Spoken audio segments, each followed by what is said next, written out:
बारामतीचा पोशिंदा गेला. ताई रडतायत. खरंच आम्हाला म्हणजे आम्ही आता 30 वर्ष झालं बारामतीत राहतोय. ज्यावेळेस आम्ही आमचं गाव सोडून इथं आलो त्यावेळेस सगळं मारहाण होतं आणि आता एवढं हे झालंय म्हणजे बारामतीचा खरंच दादांनी स्वर्ग केला आणि हाच स्वर्ग सोडून दादा गेलेत. त्याचं खूपच दुःख सगळ्यांना वाटतंय आणि आज मी खरं तर सगळ्या लाडक्या बहिणींच्या वतीनं दादांसाठी राखी घेऊन आले होते पण मला तिथपर्यंत पोचता आलं नाही.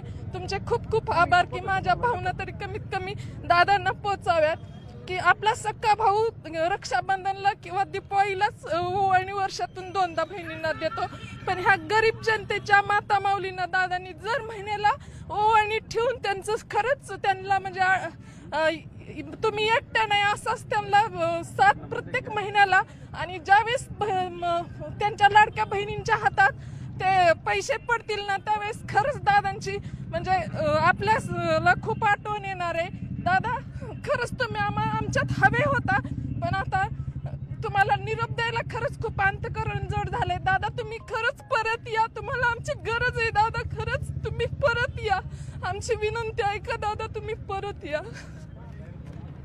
आपण पाहिलं की ही राखी घेऊन रामाची राखी, आमचा राम हरवलाय, राम हरवलाय आमचा, खरंच आमचा राम हरवलाय.